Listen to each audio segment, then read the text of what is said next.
반갑습니다. 키움TV의 김덕희입니다. 자, 오늘은 교육 효과가 없는 미용실 그 이유 3가지에 대해서 강의를 해보도록 하겠습니다. 제가 연간 한 250회 정도 강의를 하고 그 중에는 일부 입점 교육도 진행을 합니다만은 어느 미용실은 교육을 해도 교육 효과가 없어요. 그런 경우에 저도 왜 그럴까라는 생각을 많이 했고, 그동안 한 3만 회 정도의 강의를 하면서 이런 부분들에 대해서 고민하고 연구하지 않을 수가 없었습니다. 어느 미용실은 놀라운 효과가 있는 반면에 어느 미용실은 교육 효과가 전혀 없더라는 거죠. 그러면 그 이유가 뭐냐라는 부분을 지금 이 방송을 보시는 원장님들이나 관리자분들께서 이것을 보는 것은 아주 중요할 겁니다. 첫 번째, 그 교육 효과가 없는 대부분의 경우는 그분들은 오너의 강압에 의해서 교육에 참석했다라는 거예요. 이 교육이 나한테 필요하다라는 생각이 아니라 오너의 강압에 의해서 자기도 모르게 어쩔 수 없이 교육을 참여한 경우에 교육 효과는 현저히 떨어지더라는 거죠.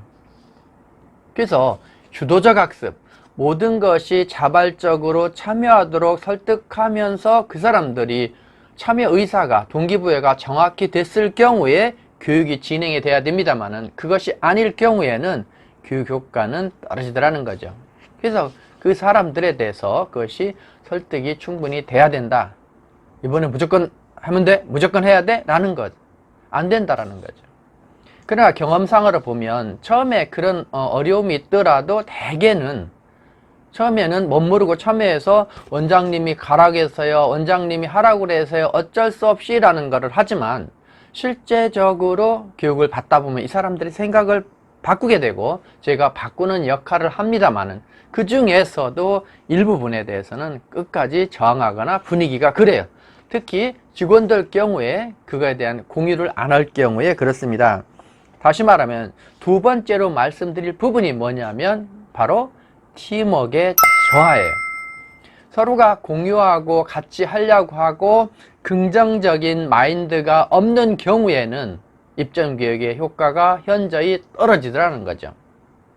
그래서 첫 번째와 두 번째가 연결이 됩니다. 자, 첫 번째가 뭐였어요? 첫 번째가 오너의, 즉 원장님의 강압에 의한 교육을 할 경우에 현저히 떨어지는데, 그런 경우에도 특히 직원 간의 단합, 화해가 없는 경우에는 자꾸 서로 시기하고 질투하고 경쟁만 하다 보니까 서로가 피곤해져 있는 상태라는 거죠. 그러니까 부정적으로 받아들이는 거예요. 저거 해서 효과 있을까? 뭐 이런 게. 자기와 주도적 학습으로 못 가져간다는 얘기입니다.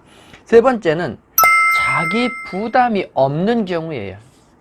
자기가 일정 부분에 대한 교육을 받기 위해서 돈을 지불하고 대가를 지불하고 그거에 대한 일종의 보상심리, 책임심리를 가지고 그걸 가지고 내가 얻어야 되겠다는 생각을 가져야 되는데, 그렇지 않고 매장에서 대해준다든지 아니면 그것이 매장에서 지급해주는 비율이 높다든지 그러면 현저히 교육효과가 저하가 됩니다.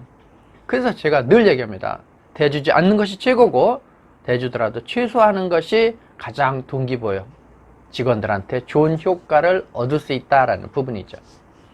그래서 이런 경우를 만들어서 교육을 진행을 하셔야 된다는 뜻입니다. 그렇지 않고는 교육 효과가 없어요. 그리고 얘기합니다. 교수님 이상하게 애들이 반응이 없네요 라고 하는 거죠. 그런 부분은 대개는 왜 그런가를 분석해보면 3가지 경우더라 정리하면, 첫 번째는 뭐였어요? 오너의 강압에 의한 교육 참여. 두 번째는 조직원 간, 즉 직원들 간이 화합이 안 돼서 서로 견제하고 부정적이고 그런 경우. 세 번째는 자기 부담이 없어서 그것을 얻어야 되겠다는 애착심이 없는 경우에는 교육 효과가 현저히 떨어지더라는 거죠. 그래서 이런 경우를 막고 우리가 매장에 입점 교육하는 부분에 대해 효과를 증대하는 방법을 우리가 연구해야 됩니다. 특히 코로나 이후에 교육장으로 이동하는 것보다 자체 교육하는 비율이 높아지고 있습니다만은 매장에서 교육의 효과의 증대를 위해서 여러분이 꼭 체크해야 될 부분입니다. 그래서 이 방송에 이어서 우리가 교육의 효과를 증대하는 매장의 5가지 방법에 대해서 다음 편에 방송을 이어가도록 하겠습니다. 여러분들 이 방송을 보시고 효율적인 매장의 입점 교육이 되도록 체크해서 도움이 되시기 바랍니다. 자, 오늘은 여기까지입니다. 키움TV의 김덕희였습니다. 감사합니다.